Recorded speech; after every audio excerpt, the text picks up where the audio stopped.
صلی اللہ علیہ سیدنا محمد و آلہ الطاہرین وصلی علی محمد واللعنۃ الدائمۃ علی اعدائهم اجمعین. اعوذ باللہ السمیع العلیم من الشیطان الرجیم.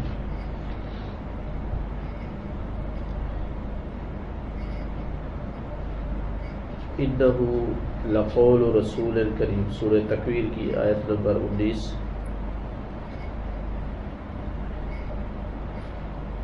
اللہ تعالیٰ نے 4 قسمیں اٹھائی ہیں.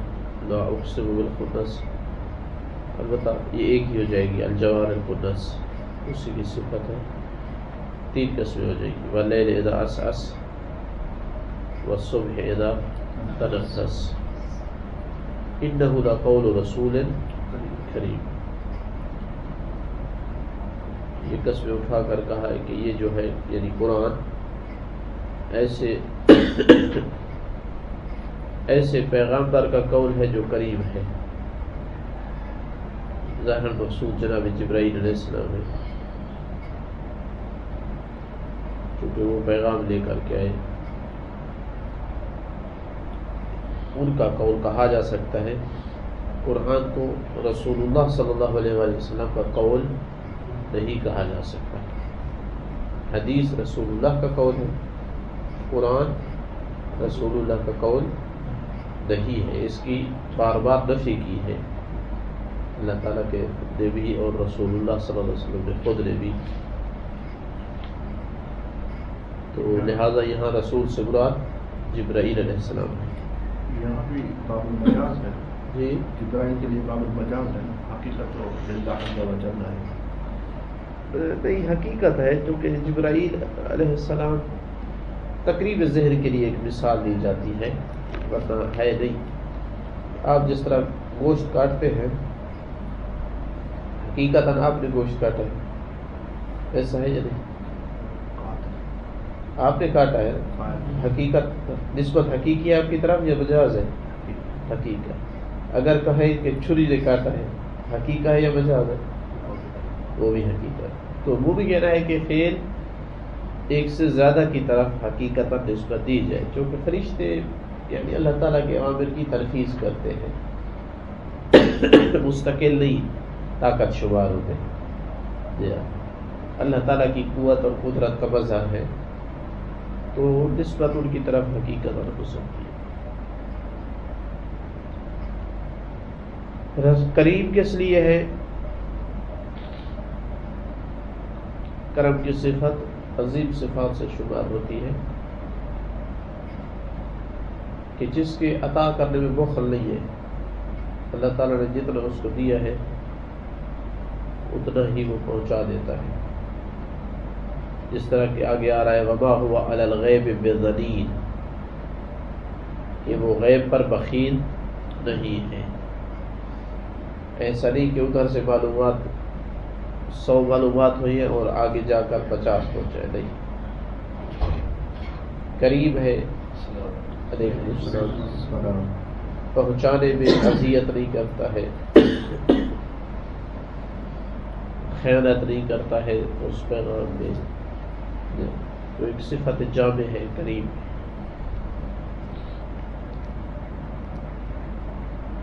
تو اتنی قسمیں کھائی ہے یہ قرآن کی تصدیق کے لیے کہ قرآن جو ہے وہ رسول اسلام کی طرف سے نہیں ہے، کسی شاعر کا کلام نہیں ہے، کسی کاہن کا نہیں ہے، بلکہ جبرائیل کا قول ہے. تو ایک پیغمبر کا قول ہے. خود شیخ نے یہ کہنا کہ پیغمبر اس کا قول ہے، یہ دلیل ہوتی ہے کہ اس کا اپنا نہیں ہے. واضح ہے یا نہیں؟ ذی قوت عند ذی العرش مکین، جو صاحب قوت ہے اور صاحب عرش کے پاس اس کا مقام ہے، استقرار ہے، ٹھکانہ ہے. وہ مکین ہے یعنی اس کے لیے مکان ہے، مقام یعنی منزلت ہے. جبرائیل علیہ السلام ذی قوت ہے، اس میں کوئی شک نہیں. اللہ تعالیٰ نے ان کو بہت بڑی پاور دے رکھی ہے، جس طرح روایات میں ملتا ہے. یوسف علیہ السلام کو جب پھینکا تھا تو یعنی ان کو پانی تک نہیں جانے دیا تھا جبرائیل علیہ السلام. اسی طرح جناب ابراہیم علیہ السلام کے بھی اب پھینکنے میں کتنی دیر ہوتی ہے، سیکنڈوں کی بات ہوتی ہے، تو وہاں بھی آ گئے کہ میری ضرورت ہے تو میں بچا دوں. رسول اکرم صلی اللہ علیہ وسلم کے پاس بھی آئے، چاہو تو یہ پہاڑ گرا دو. اب پہاڑ گرانا کوئی آسان کام ہے. خود اللہ کے رسول نے روایت میں ہے کہ پوچھا کیا قرآن میں تیری عظیم صفات بیان ہوئی ہے کہ تو ذی قوت ہے، طاقتور ہے، اور آگے آ رہا ہے کہ تو جو ہے وہ امین ہے، مطاع ثم امین. تو کیسی ہے تیری قوت اور امانت؟ تو کہا کہ قوت کا اندازہ اس سے لگائے کہ لوط کی بستیوں کو تباہ کرنے کا مجھے حکم ملا. تو وہ 4 بستیاں تھیں اور ہر بستی میں کئی لاکھ بندہ تھا. تو میں نے ان چاروں کو اٹھایا اور اتنا اوپر لے گیا کہ مرغ کے اذان کی آواز فرشتوں کو سنائی دے رہی تھی. وہاں سے میں نے ان کو الٹ کر کے پھینکا. اور امین جو ہے وہ اس حوالے سے کہ آج تک میں نے اللہ تعالیٰ کے آرڈر سے جو ہے ایک خطوہ بھی آگے تجاوز نہیں کیا. تو اللہ تعالیٰ واسطے بیان کر رہا ہے ذی قوت، جو کہ اللہ کی قوت کا مظہر ہے. خطوہ بے استعارہ ہے، یعنی ایک طرف اس سے تھوڑا سا بھی سمجھانے کے لیے. جی ہاں، مطلب ہے تھوڑا سا بھی لفظ اس طرح سے ہے. 10 کلمہ مجھے یاد نہیں، معمولی سا بھی آگے نہیں بڑھا. اللہ تعالیٰ کی اور بھی اوصاف ہے. مثلا کہا جا سکتا تھا کہ اللہ کے نزدیک اس کا مقام ہے، لیکن ذل عرش کہنا یہ بھی ایک سلطنت اور قوت کی طرف اشارہ ہے کہ وہ ذات کے جو صاحب عرش ہے، صاحب سلطنت ہے. چونکہ ایک بادشاہ کی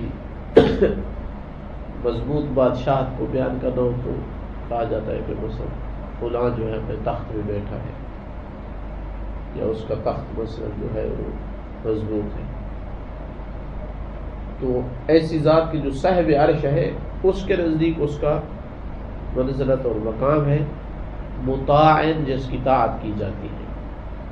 ہزاروں لاکھوں بے حد حساب فرشتے ہیں جو اس کے آرڈر کے ماتحت ہیں،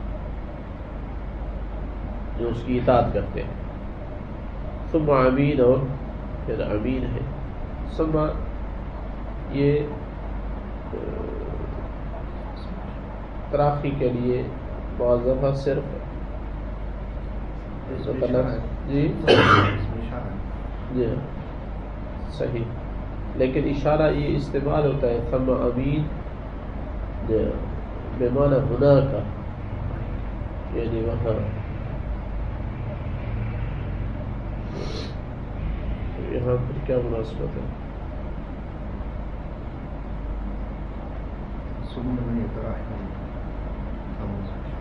دیکھنا ذرا سما کو کیا کیا معنی آتے ہیں. سما کے میں نہیں متوجہ ہوں.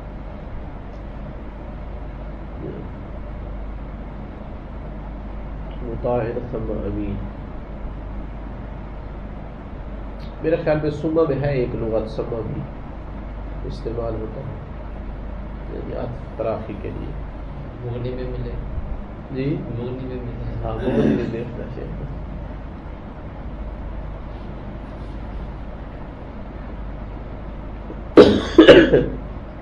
وما صاحبکم بمجنون، اور تمہارا صاحب مجنون نہیں ہے.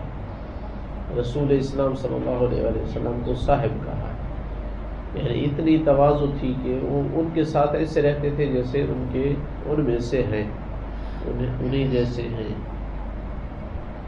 صاحب تھے ان کے. یعنی تو یہ دلالت کرتا ہے کہ وہ لوگوں میں ایسے رہتے تھے. حتیٰ بعض روایات میں اصحاب میں ایسے بیٹھتے تھے، بعض دفعہ نہ جاننے والے کو باہر سے آتا تو پوچھتا کہ تم میں سے نبی کون؟ اتنے متواضع تھے. ہمارے پاس تھوڑا سا علم آ جائے تو ہم کہتے ہیں کہ ہمارے لیے کوئی تشخص ہو، تمیز ہو، مقام ہو، 2-4 بندے پیچھے چلے اور 1 آگے چلے ہو.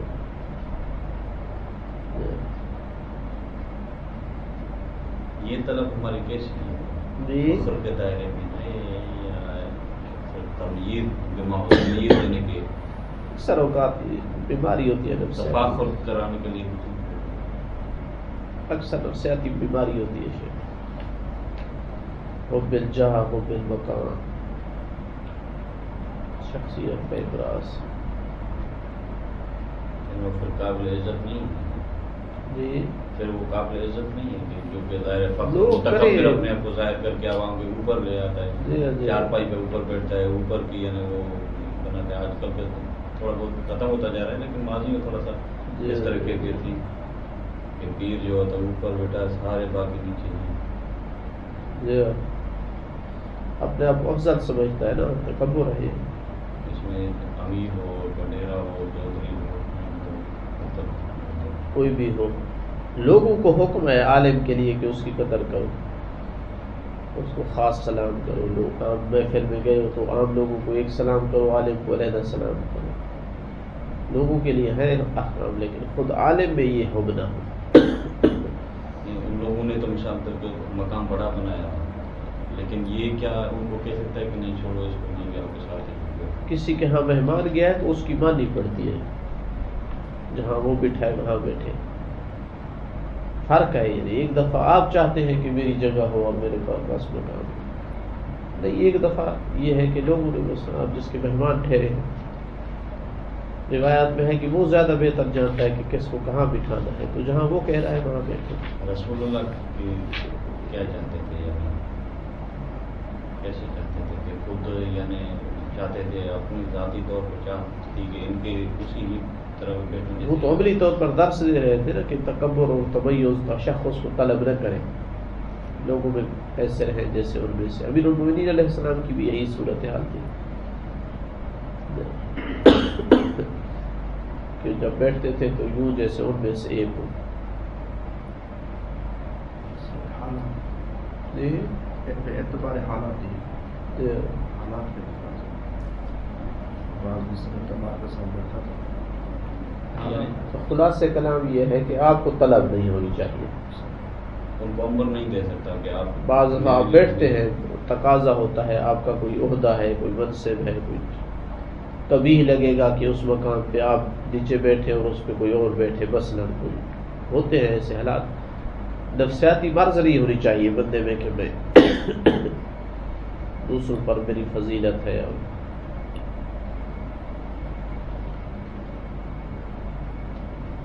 تمہارا صاحب مجنون نہیں ہے، یعنی یہ کیا دلیل ہے اس پر مجنون نہیں ہے؟ یہی دلیل کے لیے کافی ہے کہ وہ تمہارا صاحب ہے، تم جانتے ہو اچھی طرح، تم سے زیادہ عقل مند ہے، زیادہ حکمت رکھتا ہے، زیادہ سمجھدار، زیادہ اچھی اوصاف رکھتا ہے، تو کیسے مجنون ہو سکتا ہے؟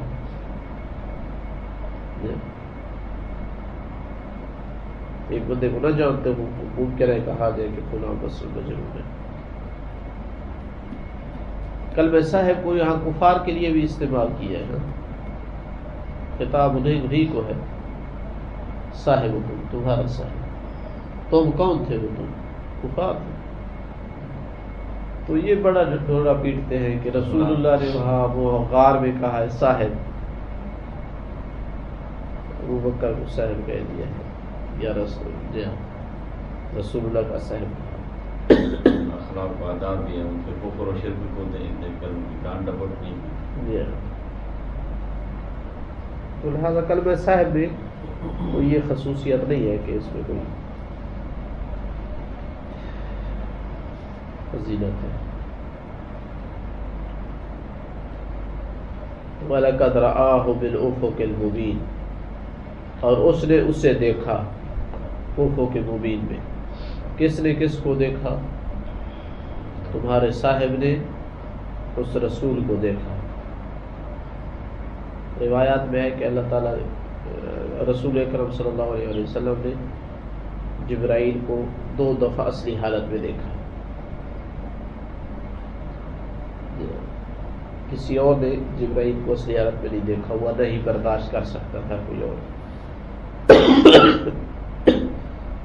مشرق سے مغرب تک اس کا وجود تھا۔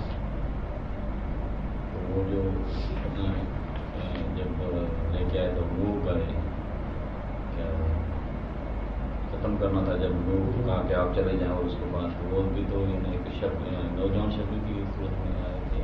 اب یہ اصلی شکل نہیں تھی، وہ اور شکلوں میں آتے تھے۔ رسول اکرم صلی اللہ علیہ وسلم کے پاس بھی بعض دوسرے شکلوں میں آتے رہے، لیکن اصلی شکل جو ہے وہ بھائی 2 دفعہ دیکھا، ایک دفعہ معراج کی رات پر اور ایک دفعہ شاید ابتداء بعثت میں۔ باقی جو باقی منتب آیات لے کر آتے وہ کیسی تمثل کر کے کسی اور شکل میں، فتمثل لها بشرا سویا، جناب مریم کے پاس جب آئے تھے اصل حالت میں کیسے جب مجھا ہوتا ہے، اصل حالت میں کیسے یہ رسول اکرم صلی اللہ علیہ وسلم بتا سکتے ہیں کہ کیسی حالت ہے۔ جی مجھا ہوتا ہے جی ہاں، رسول اکرم صلی اللہ علیہ وسلم اس منزل تک جا سکتے ہیں، دیکھ سکتے ہیں۔ مجرد تام اس طرح تو نہیں ہے جیسے اللہ تعالیٰ ہے، پھر بھی حد ہے اس کی کوئی۔ بالافق المبین، افق مبین پر افق اعلیٰ، وہاں دوسری جگہ پہ آیا ہے افق اعلیٰ، مراد عالم ملکوت ہے، عالم ملائکہ ہے۔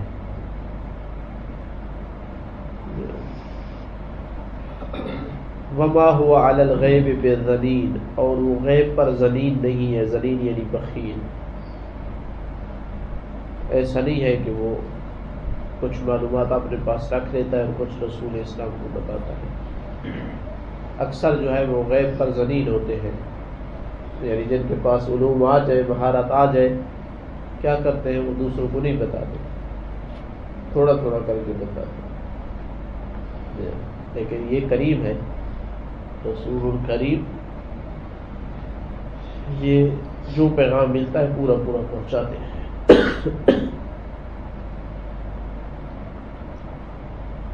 وما ہوا بقول شیطان رجیم، اور یہ قرآن شیطان رجیم کا قول نہیں ہے، کیونکہ وہ کہتے تھے کہ یہ کہنا کی کلام ہے، کہنا کی کلام ہے یعنی شیطان نے تعلیم دی ہے،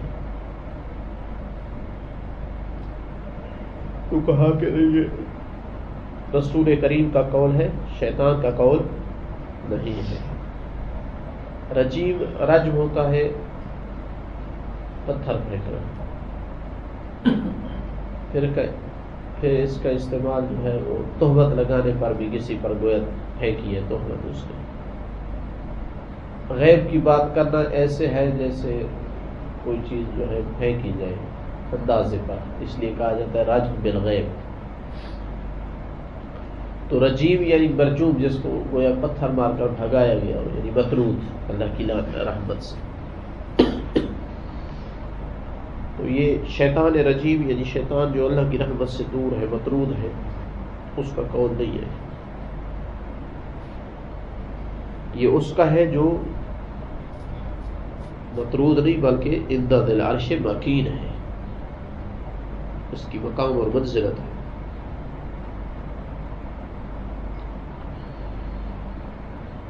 تو اس میں آیات میں اشارہ ہے کہ ایک جو ہے پیغام دینے والے میں کیا کیا اوصاف ہونی چاہیے۔ قریب ہونا چاہیے اس قاصد کو، اور اپنے اس قصد پہنچانے میں طاقتور ہو، کمزور نہ ہو، ایسے نہیں کہ بک جائے یا ڈر جائے، اور منزلت رکھتا ہو جس کا قاصد بن کے جا رہا ہے۔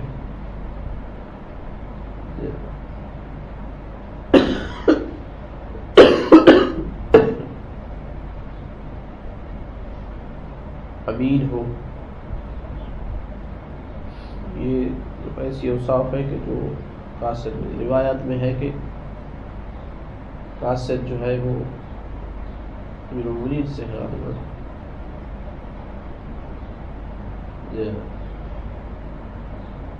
ترجمان عقل ہی، جو بھیج رہا ہے اس کی عقل کا ترجمان ہے. یعنی وہ ترجمہ کرے گا اس کی عقل کا قاصد پیغمبر. ضروری ہے کہ قاصد جو ہے وہ اختیار کرنے میں دقت دی جائے، ورنہ یہ ہو سکتا ہے کہ وہ پیغام کچھ ہو اور آگے وہ جا کر تفسیر کچھ اور کر دے. وہ اس بھیجنے والے کی عقل کو پڑھا ہی نہیں ہے، اس نے اس کے جانتے ہی نہیں ہے مائنڈ کو کہ کیا سوچ ہے، اس کی کیا فکر ہے، تو غلط پیغام دے سکتا ہے.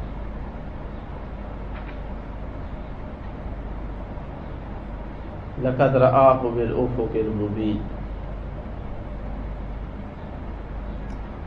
وما هو علی الغیب بضنین وما هو بقول شیطان رجیم فأین تذهبون، پس تم کہاں جا رہے ہو، کہاں بھٹکے جا رہے ہو.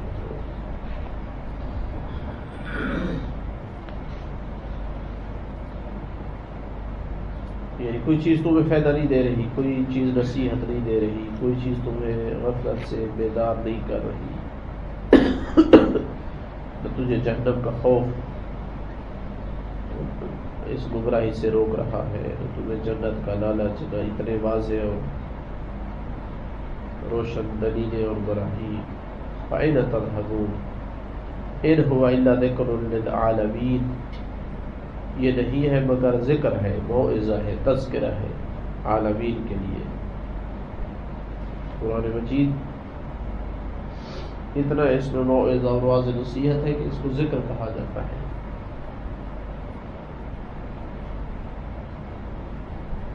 اگرچہ کہ عالمین کے لیے، سب کے لیے، لیکن لمن شاء منکم ان یستقیم،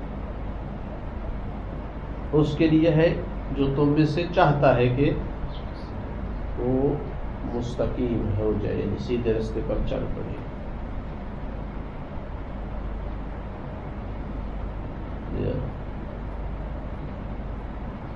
تو اگرچہ بھیجا عالمین کے لیے وہ ذکر بنا کر ہے، لیکن فائدہ انہیں ہوگا کہ جو استقامت طلب کر رہے ہیں. جس طرح کہا ذالک الکتاب لا ریب فیہ ھدی للمتقین، بھیجی سب کے لیے ہے، لیکن آخر کا نتیجہ کار ہدایت ہوگی ان کو جو تقوی رکھتے ہیں. تو یہ اشارہ اس طرف کہ قرآن کا قصور نہیں ہے، جو نہیں قرآن سے اثر لے رہے وہ اصلاً چاہتے ہی نہیں ہے اس راہ مستقیم بھی چلے، ارادہ ہی نہیں ہے. کیا کیا جائے؟ ان کے ساتھ زبردستی والا کیا جا سکتا تھا، اور وہ اللہ تعالیٰ کرنا نہیں چاہتا. وما تشاءون الا ان یشاء اللہ رب العالمین، اور تم نہیں چاہتے ہو مگر جب اللہ چاہتا ہے کہ جو عالمین کا رب اور پروردگار ہے. جب کہا ہے نا اوپر کہ لمن شاء منکم ان یستقیم، اس میں گویا ممکن تھا کہ کوئی سمجھے کہ اختیار مطلق دیا جا رہا ہے کہ جو چاہے. جس طرح روایت میں ہے کہ جب یہ آیت اتری تو ابو جہل نے کہا کہ اختیار ہم پہ چھوڑ دیا گیا کہ چاہے تو اس راہ مستقیم پہ چلے اور چاہے تو نہیں.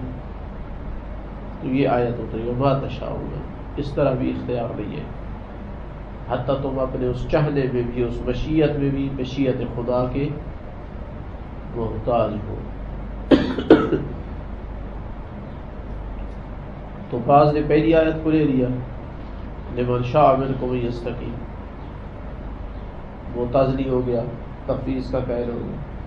اور بعض نے دوسری آیت کو لے لیا ما تشاءون الا ان یشاء اللہ، کہ انسان تو مجبور ہے، اللہ چاہے تو انسان ایمان لاتا ہے. تو وہ اشعری ہو گیا اور جبر کا قائل ہو گیا. جبکہ دو آیتیں جمع کرے تو الامر بین الامرین، کہ تمہارے اوپر بھی مسئولیت ہے کہ تم چاہو ہدایت طلب کرو، تلاش کرو، لیکن ایسے بھی نہیں مطلق اعلان کے تم اللہ تعالیٰ کی قدرت اور طاقت سے باہر ہو. تو مراد یہ ہے کہ طلب کرو اللہ تعالیٰ کی ساتھ، مدد طلب کرو، توفیق طلب کرو اللہ تعالیٰ سے. اس طرح طلاق دو، اپنے اوپر سارا انحصار کر کے نہیں۔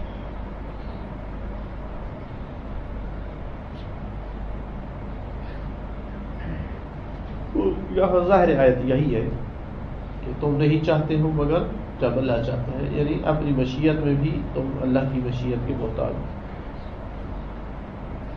حتیٰ کوئی کافر کفر چاہتا ہے، کفر کرتا ہے تو بھی اللہ تعالیٰ کی مشیت سے باہر ہو کر نہیں کرتا، ان کو ایمان چاہتا ہے تو بھی مشیت خدا سے۔ لیکن مشہور یہ آیت اس معنی میں زیادہ ہوگی، یعنی اگر کفر چاہتا ہے تو مشیت پروردگار کیوں اس طرح ہے؟ یہ بہت ضرور اشکال ہے۔ اللہ تعالیٰ اگر تقویری طور پر چاہتا کہ وہ مومن ہو جائے تو ان کا باپ بھی مومن ہو جائے، اس سے وہ بھی یعنی اس کو چھوڑا ہے اس پر نام پر۔ جی اس طرح روایات میں ہے کہ امر اللہ الشیطان ان یسجد ولکن شاء ان لا یسجد، لو شاء ان یسجد لسجد،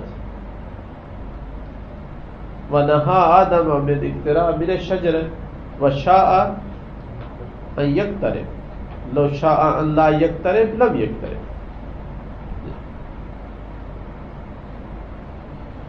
تو مشیت سے باہر نہیں ہے کوئی چیز۔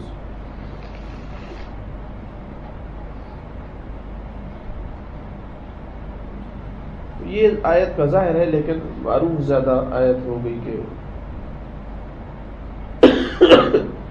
تم آئے اہل بیت نبی، ان کو گویا خطاب ہے کہ تم نہیں چاہتے ہو مگر جو اللہ چاہتا ہے۔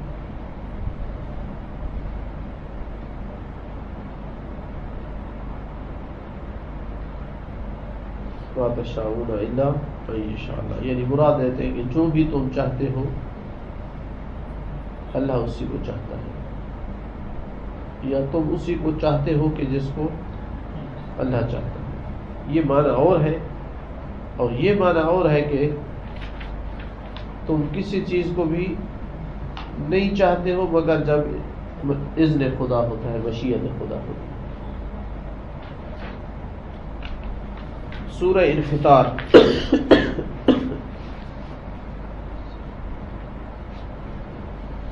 مکی صورتوں میں سے ہے، یہ 19 آیات ہے۔ اس میں بھی ابتدا میں دنیا کے آخری لمحات جو ہیں ان کی صورتحال بیان کی گئی ہے، پھر اس کے بعد قیامت کا منظر، کچھ جنت اور جہنم والے لوگوں کے کچھ حالات۔ امام صادق علیہ السلام سے روایت ہے کہ من قرأ ہاتین السورتین، جس نے بھی یہ دو سورتیں پڑھی،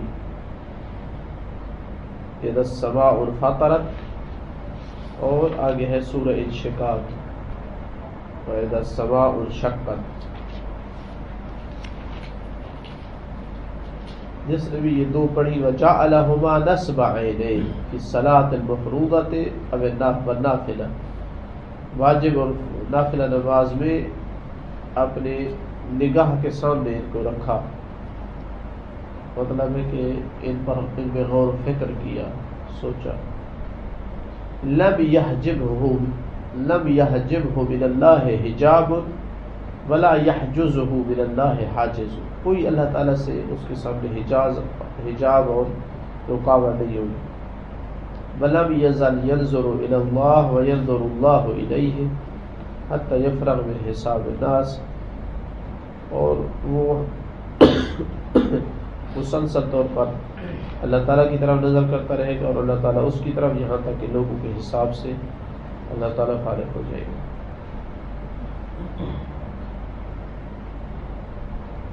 تو اکثر طور پر جو صورتوں کے فضائل وارد ہوئے ان صورتوں کے معانی اور مطالب کے ساتھ منسجم ہے، کہ جو بھی ان صورتوں کے وہ توجہ سے پڑھے گا، تلاوت کرے گا، غور و فکر کرے گا اور اس پر عمل کرے گا تو یہ ثواب اس پر مترتب ہوگا۔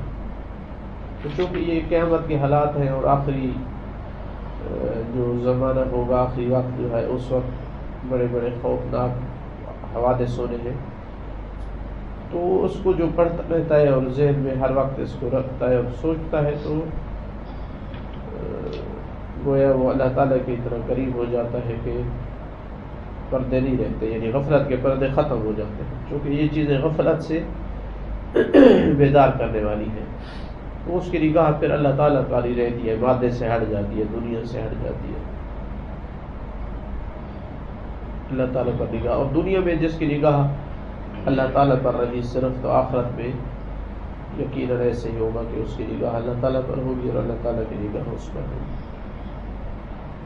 تو لہٰذا یہ قرینہ ہے، شاہد ہے اس بات پر کہ یہ جو فضائل وارد ہوتے ہیں یہ صورتوں کے، یہ اس صورت میں ہے جب کوئی ان کو اس التفات سے پڑھتا ہے، توجہ سے پڑھتا ہے اور اس پر عمل کی کوشش کرتا ہے. اذا السماء انفطرت، جب آسمان میں فطور آ جائے گا، شک ہو جائے گا، پھٹ جائے گا. سورہ انشقاق میں کہا ہے کہ اذا السماء انشقت، شک ہو جائے گا، یعنی اس میں جب دراڑ آ جائے گی. یہ تقریباً تعبیر متعدد ہے ایک ہی معنی کے لیے. مثلا ایک جگہ کہا ہے کہ اذا السماء فرجت، جب اس کو کشادہ کر دیا جائے گا. اور جگہ پر ہے وفتحت السماء، اور آسمان کو کھول دیا گیا، فکانت ابوابا.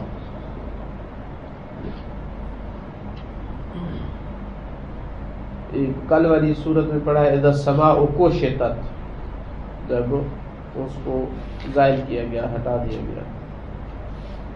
یہ سارے ایک ہی معنی کے لیے ہیں.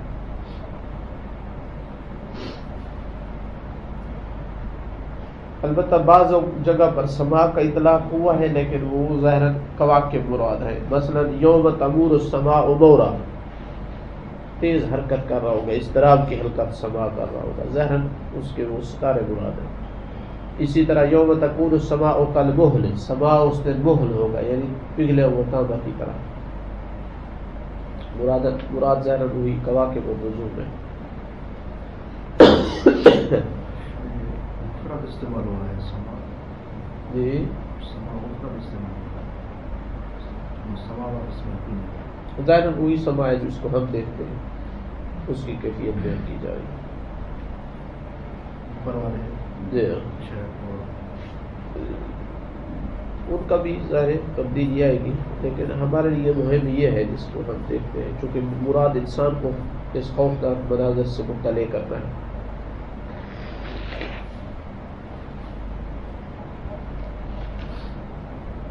وَإِذَا الْكَوَاكِبُ انتَثَرَتْ، اور جب کواکب بکھر جائے گی.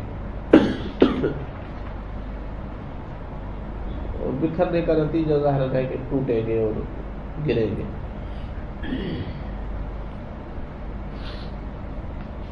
کہیں پر کواکب ذکر کیا ہے، کہیں پر نجوم ذکر کیا ہے. جب بھی یہ آخری حالات بیان کیے ہیں، مثلا یہاں پر کہا ہے کہ اذا الکواکب انتثرت، لیکن اور جگہ کہا کہ اذا النجوم طمست.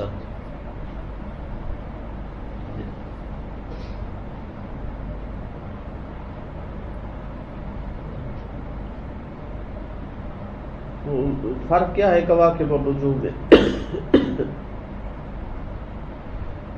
ظاہر کواکب وہی نجوم ہی ہے، یعنی جو روشنی رکھتے ہیں، چمک رکھتے ہیں، لیکن ظاہر اس میں حسن زیادہ ہے، کوكب میں چمک زیادہ ہے، لمعات زیادہ ہے. اس لیے جہاں خوبصورتی کی مثال دینی ہو تو کوكب کہا جاتا ہے. جس طرح کہا کہ الزجاجۃ کأنہا کوكب درری یوقد، فلما جن علیہ اللیل رآ کوكبا فقال ھذا ربی. دوسروں کو نہیں کہا، کوئی ایک کوكب تھا.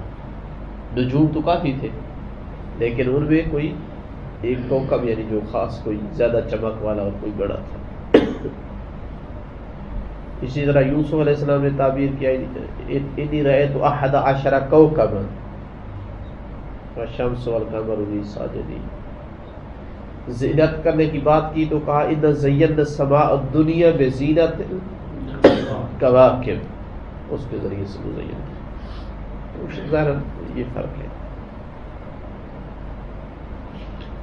ورنہ مطلق النجوم جو ہے ان میں چمک ہوتی ہے، نظر آتے ہیں، روشنی ہوتی ہے، جس طرح کہ ہاں کے وبالنجوم هم یہتدون، اس طریقے سے وبالنجم یہتدون. هو الذی جعل لکم النجوم لتہتدوا، تو وہ چمک روشنی ان کی ہوتی ہے تبھی تو انسان اس راستے معین کرتا ہے. وَإِذَا الْكَوَاكِبُ انتَثَرَتْ وَإِذَا الْبِحَارُ فُجِّرَتْ، جب ان میں سیلاب آ جائے گا، فجرہ یعنی اپنی حدود پھلانگ جائے گا. جب حدود پھلانگ جائے گا سمندر ہر طرف سے تو پورا سیلاب ہوگا. یہاں بھی دوسری تفسیر کی بھی ہے، جیسے سجرت میں کہا گیا کہ مراد آگ لگنا ہے. فجرت یعنی ان میں آگ بھڑک اٹھے گی. وَإِذَا الْقُبُورُ بُعْثِرَتْ، اور جب قبور کی مٹی ہٹائی جائے گی اور اس میں سے خزائن نکالے جائے گی، جو کچھ اس کے اندر ہوگا، انسان ہوگا، غیر انسان ہوگا. یہ معنی ہے بُعْثِرَ، مٹی ہٹا کر نکالا جائے گا سب کچھ، جس طرح سورہ زلزال میں کہا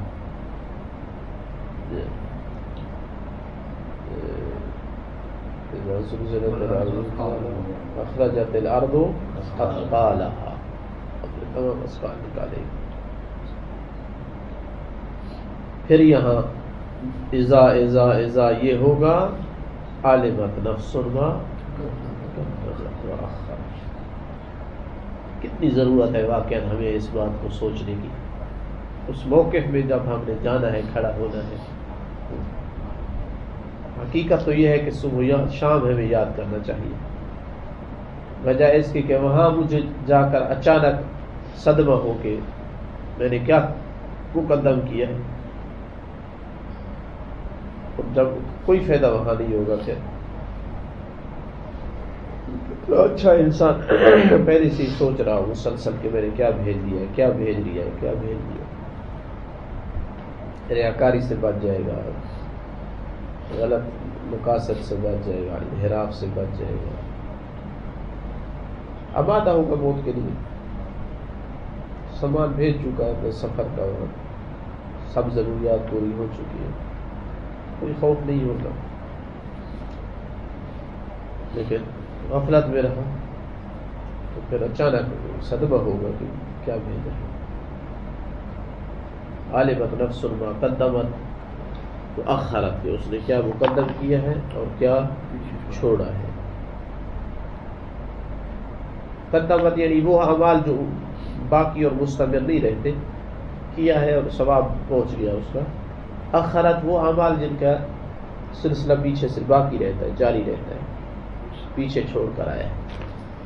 جیسے صدقہ جاریہ ہے، روایت میں ہے کہ مرنے کے بعد صحیفہ اعمال بند ہو جاتا ہے، کچھ نہیں پہنچتا سوائے ان چند چیزوں کے. کوئی صدقہ جاریہ تھا، کوئی سنہ حسنہ ہے، کوئی اچھی اولاد ہے. بعض میں صدقہ جاریہ کی مثالیں بھی آئی ہیں کہ کوئی درخت لگا کر چھوڑا ہے،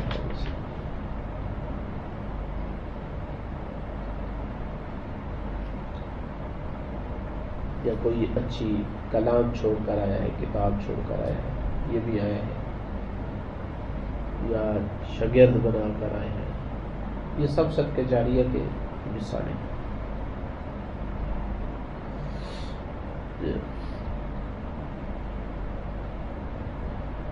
طبعا اخرت مطلق ہے، کوئی سنہ حسنہ چھوڑ کر آیا ہے یا سنہ سیئہ چھوڑ کر آیا ہے. وہ بھی آخرت میں ہے. جو برا یا اچھا چھوڑ کر آئے. بعض نے اس کی تفسیر کی ہے کہ ما قدمت یعنی فی اول عمرہ ہی، وما اخرت یعنی آخر عمرہ، جو کچھ کیا نفس نے جان لے گی جو کچھ اس نے مقدم کیا یعنی ابتدا میں کیا، و اخرت یعنی جو آخر عمر میں کیا. معلوم پہلی تفسیر. یا ایھا الانسان ما غرک بربک الکریم.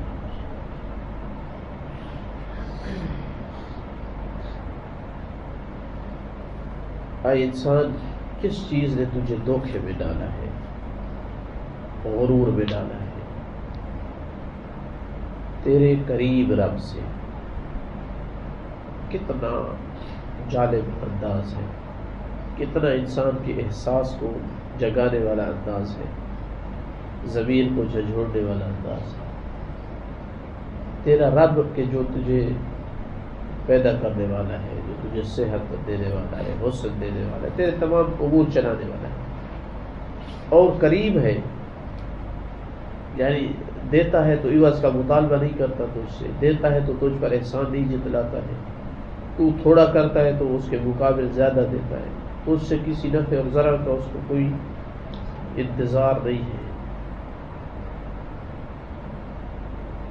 گناہ کرتا رہتا ہے تو معافی پر تجھے معاف کر دیتا ہے.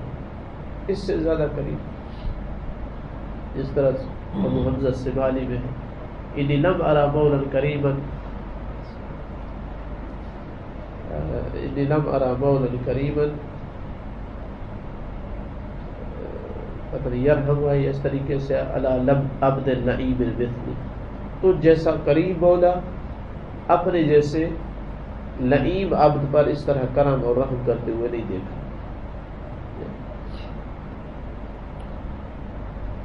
تو رب ہے اور قریب رب ہے، اور اس سے تو کیا چیز ہے جس نے تجھے جو ہے اس سے تجھے موڑ لیا ہے، دھوکے میں ڈال لیا ہے؟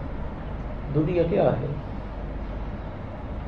یا دوسری طاقتیں، طاغوت اور شیطان کیا ہے؟ کیا وہ اس قابل ہے کہ تو اپنے رب سے منہ موڑ کر اس کی طرف جائے؟ اس آیت کے حوالے سے امیر المومنین کے چند جملے ہیں نہج البلاغہ میں.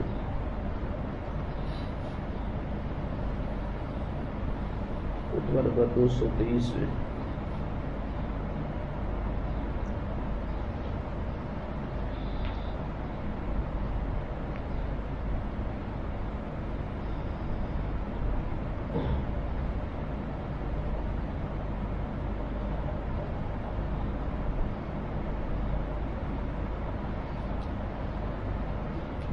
قالہ عند تلاوت یا ایھا الانسان ما غرک بربک الکریم. یا ایھا الانسان ما جرأک علی ذنبک. ابتدا میں کہا ہے کہ کتنی یہ تمام حجت ہے اور کتنا عذر کو ختم کر دینے والی یہ حجت ہے. ما غرک جرأک علی ذنبک وما غرک بربک. کس چیز نے تجھے گناہ پر اتنا جری کیا ہے اور تیرے رب سے تجھے دھوکے میں ڈالا ہے؟ وما انسک بہلاکت نفسک. کس چیز نے تجھے اپنے نفس کے ہلاکت سے مانوس کیا ہے؟ اما من دائک ملول ام لیس من نومتک یقظۃ. کیا کبھی تجھے اپنی مرض سے شفا ملنے والی نہیں ہے؟ کیا کبھی تجھے اپنی نیند سے جو ہے وہ بیداری حاصل ہونے والی نہیں ہے؟ اما ترحم من نفسک اما ترحم من غیرک. کیا اپنے نفس پر اتنا بھی رحم نہیں کرتا جتنا تو دوسرے کے نفس پہ رحم کرتا ہے؟ فلربما ترى الضاحی من حر الشمس فتظلہ. کتنے بار ایسا ہوتا ہے کہ کوئی سورج کی دھوپ میں بیٹھا ہوتا ہے تو اس کے اوپر سایہ کرتا ہے. وترى المبتلى بالألم يمد جسده فتبكي رحمة له. اور کتنے ایسے مریض دیکھتا ہے جو درد اور کرب کی کیفیت میں ہوتے ہیں، جن کا جسم جو ہے وہ کٹ رہا ہوتا ہے تو ان پر شفقت کی وجہ سے رونا شروع کر دیتا ہے. فما صبرک علی دائک. تو اس کے باوجود کیا چیز ہے جس نے تجھے اپنی بیماری پر اتنا حوصلہ اور صبر دیا ہے کہ تو پریشان نہیں ہوتا ہے. وَجَلَّدَكَ عَلَى مُصَابِكَ اپنی مصیبت پر تجھے سخت کر دیا ہے. وَأَزَّاكَ عَنِ الْبُكَاءِ عَلَى نَفْسِكَ اور تجھے اپنے نفس پر رونے سے تسلی دی ہے. کیا چیز ہے وہ؟ جبکہ ہے یا اعز الانفس علیک تو تیرے لیے سب سے زیادہ عزیز ترین نفس تیرا اپنا نفس ہے. وَكَيْفَ لَا يُوقِظُكَ خَوْفُ بَيَاتِ نِقْمَتِكَ کیا تجھے یہ چیز بھی غفلت سے بیدار نہیں کرتی کہ تو اللہ کے عذاب میں جو ہے وہ رات کو گزارے. وَقَدْ تَوَرَّطْتَ بِمَعَاصِيهِ مَدَارِجَ سَطْوَاتِهِ تو اللہ کے غضب میں کتنا آگے چلا گیا ہے اس کی معصیت کر کر کے. فَتَدَاوَى مِنْ دَاءِ الْفَطْرَةِ فِي قَلْبِكَ بِعَزِيمَةٍ پس اب وقت آ گیا ہے اپنے دل میں جو سستی اور کمزوری کی بیماری ہے اس کو ہمت اور عزم سے اس کا علاج کر. وَمِنْ كَرَ الْغَفْلَةِ فِي نَادِرَكَ بِيَقْظَةٍ اور جو غفلت کی بیماری اور نیند ہے اس کو بیداری سے اس کا علاج کر. وَقُلْ لِلَّهِ مُطِيعًا وَبِذِكْرِهِ آنسا اللہ کے لیے صرف مطیع بن کر رہ جا اور اس کے ذکر سے اپنے آپ کو انس دے. وَتَمَثَّلْ فِي حَالِ تَوَلِّيكَ عَنْهُ إِقْبَالَهُ عَلَيْكَ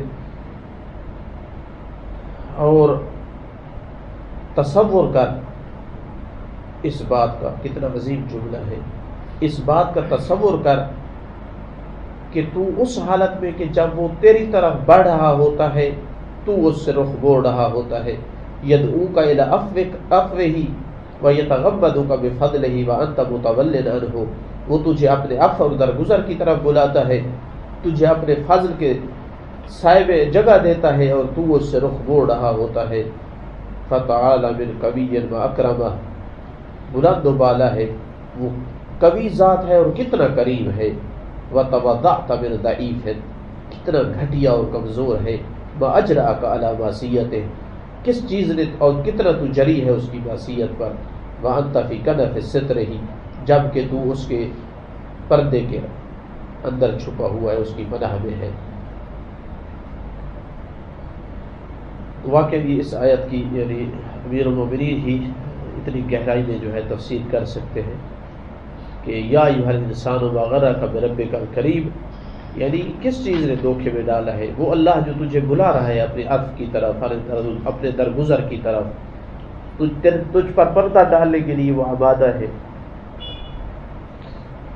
ہلاک ہو جائے گا تجھے ہلاکت سے بچانا چاہتا ہے لیکن اس کے باوجود بھی تو دھوکے میں ہے. جبکہ دوسروں کے بارے میں تو رحم کرتا ہے ان پر شفقت کرتا ہے ان کی مصیبت برداشت نہیں کرتا ہے.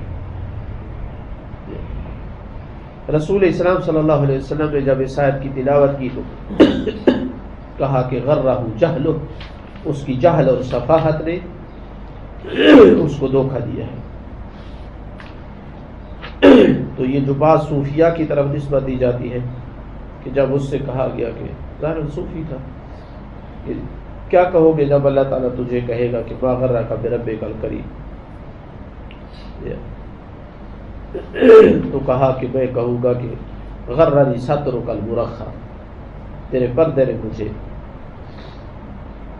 دھوکے میں ڈالا ہے یا تیرے کرم نے مجھے دھوکے میں ڈالا ہے.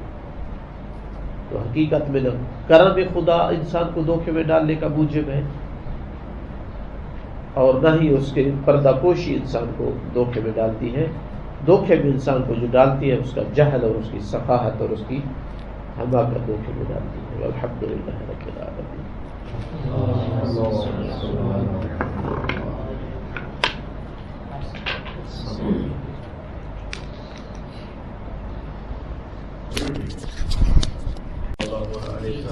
صلی اللہ علیہ سیدنا محمد و آلہ الطاہرین صلی اللہ واللعنة الدائمة على أعدائهم أجمعين. أعوذ بالله السميع العليم من الشيطان الرجيم.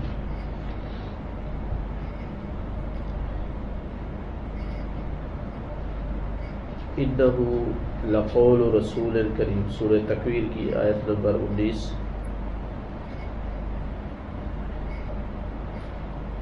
اللہ تعالیٰ نے 4 قسمیں اٹھائی ہیں. لا اقسم بالخنس البتہ یہ ایک ہی ہو جائے گی الجوار الکنس اسی کی صفت ہے. 3 قسمیں ہو جائیں گی واللیل اذا عسعس والصبح اذا تنفس. انہ لقول رسول کریم. یہ قسم اٹھا کر کہا ہے کہ یہ جو ہے یعنی قرآن ایسے پیغمبر کا قول ہے جو کریم ہے. ظاہر مقصود جناب جبرائیل علیہ السلام ہے.